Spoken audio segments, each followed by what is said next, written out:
ஒரு பணக்கார தம்பதிகள் இருந்தார்கள். அவர்களுக்கு பல வருடங்களாக குழந்தை இல்லாமல் ரொம்ப கஷ்டப்பட்டு வந்தார்கள். ஏங்க எல்லாரும் குழந்தை இல்லையான்னு கேட்டு என்ன ரொம்பவும் கஷ்டப்படுத்துறாங்க.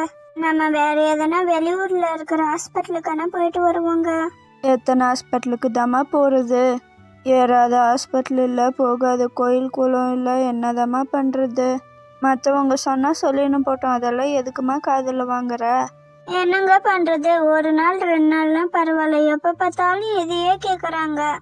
ஆமாடி, நான் ஒண்ணு சொல்றேன், தப்பா நினைச்சுக்காதீங்க. பக்கத்து ஊர்ல ஏதோ ஒரு பெரிய சாமியார் வந்திருக்காராம். அவர் என்ன போய் பார்த்துட்டு வாங்கலாம். இந்த ஊர்ல இருக்கிறவங்க எல்லாம் அந்த சாமியாரை பாக்குறதுக்கு போறாங்க. நம்ம பக்கத்து ஊர்ல இருந்தேன்னா போகாக்கட்டி எப்படி ஒரு வாட்டி போய் தான் பாருங்களா. என்னங்க, உங்க அம்மா சொல்ற மாதிரியாவது நம்ம பக்கத்து ஊர்ல அந்த சாமியாரை போய் பார்த்துட்டு வந்துருவோமா? வேற என்ன பண்ணுறது? வரலன்னா மட்டும் விடவா போறீங்க? நாளைக்கு போவோம் இரு, எனக்கு இன்னைக்கு நிறைய வேலை இருக்கு. அடுத்த நாள் அவங்க அம்மா சொன்ன மாதிரி அந்த போலி சாமியாரை போய் பார்த்துட்டு வரலான்னு போனாங்க. அவர் ஒரு போலி சாமியாருன்னு யாருக்குமே தெரியாது. சாமி, எங்களுக்கு கல்யாணம் ஆகி 8 வருஷம் ஆக போகுது, இன்னமும் ஒரு குழந்தை குட்டி இல்லை.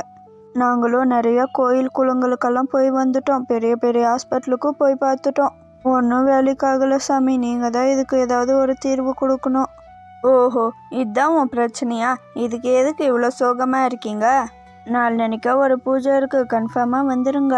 அந்த பூஜை முடிச்சு அடுத்த மாதமே உங்களுக்கு குழந்தை கன்ஃபார்ம் ஆகுதா இல்லையான்னு பாருங்க. அந்த பூஜைக்கு மெயினாக ஆடை பலி கொடுக்கணும். ஆடெல்லாம் ரெடி பண்ணிட்டு வந்துடுங்க. ஐயோ சாமி, எனக்கு இந்த ஆடு அது இது அதெல்லாம் எனக்கு தெரியாது சாமி. நான் காசு கொடுத்துட்றேன், நீங்கள் எல்லாத்தையும் ரெடி பண்ணி வச்சிடுறீங்களா? ஓ அப்படியா, சரி, நீ சொன்ன மாதிரி நானே எல்லாத்தையும் ரெடி பண்ணி வச்சிடுறேன் போ. என்ன சிஷியர்களே, அவங்க சொன்னதெல்லாம் காதில் விழுந்துச்சா? 2 பேர் இன்றைக்கே போய் ஆரோக்கியமான ஒரு ஆடை வாங்கின்னு வந்துடுங்க. குருவே, உங்களை எதிர்த்து பேசக்கூடாது, இருந்தாலும் எனக்கு ஒன்று சொல்லணும்னு தோணுது. ஆடை பலி கொடுக்குறதெல்லாம் பாவம் இல்லையா குருவே? அதெல்லாம் நம்ம பண்ணலாமா குருவே? நம்ம ஆடு வெட்டுறதால ஒரு தப்பும் ஆக போகிறதில்ல. நம்ம என்ன அந்த ஆடை சாப்பிடுவா போகிறோம்? வெறும் வெட்ட தானே போகிறோம். அங்கங்கே எத்தனை பேர் சாப்பிட்னு இருக்காங்க, அதெல்லாம் தப்பு இல்லையா? அது இல்லாமல் அந்த ஆடை வெட்டி நம்ம பூஜை பண்ணால் நம்ம சாமி ரொம்பவும் சந்தோஷப்படுவாங்க. உங்கள் 2 பேருக்கு என்ன மாதிரி ஆகணுன்ற ஆசை இருக்கா இல்லையா? இந்த மாதிரியெல்லாம் கேள்வி கேட்டுன்னு இருந்தால் இதே மாதிரி நிலைமையில தான் நீங்கள் நிற்கணும். காசு வருது, அதை பார்ப்பியா? ஐயோ இல்ல குருவே, எனக்கு உங்களை மாதிரி ஆகணும் இருந்தா பெரிய கனவே. இதோ இப்பவே போய் நாங்க ஆடை பிடிச்சுன்னு வந்துடுறோம், இருங்க. அந்த 2 சீடர்களும் ஆடு வாங்கின்னு வரலான்னு போனாங்க. ஏன் சிஷ்யா, இந்த குரு ஆடு வெட்ட போகிறேன்னு சொல்கிறாரு, இதுக்கு நம்மளும் உடந்தையாக இருக்குமே. நம்மளும் இந்த ஆடெல்லாம் வாங்கின்னு போய் கொடுக்குறோமே, இந்த பாவம் நம்மளை வந்து சேருமா? அந்த பாவம் வந்து சேருமா சேராதானலாம் எனக்கு தெரியல. குரு சொன்னதை நம்ம கேட்கணும். நம்ம வெட்டினாதான் நமக்கு பாவம் வந்து சேரும். நம்மளாம் வெட்ட போறோம்? ஏதோ ஒண்ணுவா, குரு சொன்ன மாதிரி செஞ்சாதான் நம்மளும் குருவாக முடியும். ஏ கள்ளி, அங்க பாச்சே குருஜி ஆளுங்க வந்துன்னு இருக்காங்க. அவங்க அநேகமா நம்ம 2 பேர்ல யாரோ ஒருத்தரை தான் வாங்குறதுக்கு வந்திருப்பாங்க. நான் தான் ரொம்பவும் அழகா இருக்கேன், அது இல்லாம புத்திசாலி வேற, என்னதான் கண்டிப்பா வாங்க போறாங்க. ஓ ஆமா மல்லி, குருஜி ஆளுங்க வந்துன்னு இருக்காங்க. வாரம் வாரம் ஆடுங்களை வாங்கின்னு போறதுக்கு வந்துடுறாங்க. அந்த ஆடெல்லாம் வச்சு என்ன பண்ணுவாங்க மல்லி? ஆடா கள்ளி, உனக்கு இது கூட தெரியாதா? அந்த ஆடுங்களெல்லாம் கூட்டின்னு போய் சாப்பாடு போட்டு குளிப்பாட்டி நல்லா பாத்துக்குவாங்க.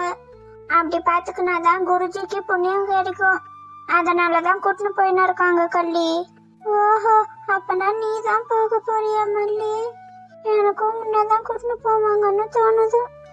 அதிர்ஷ்டமே இல்லை எனக்கெல்லாம், என்ன பண்றது?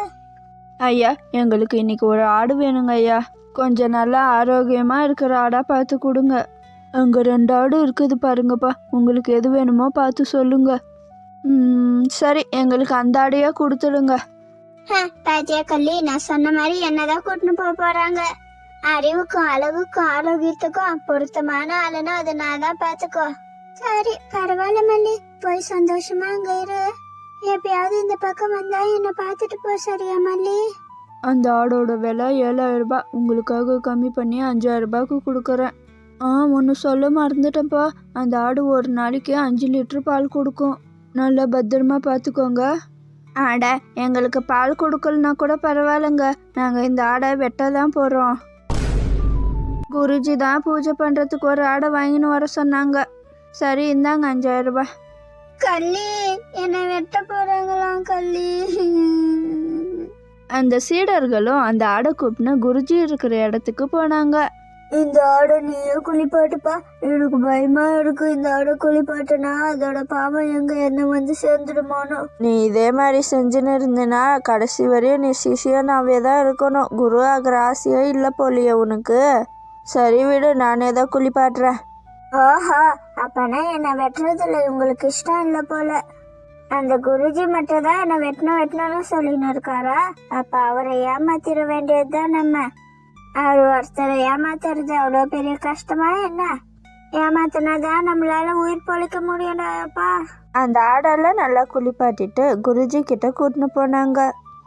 என்ன நீங்க நிஜமாவே வெட்டதான் போறீங்களா? ஆமாம், கொஞ்ச நேரம் அழாமல் சைலண்ட்டாக வரியா?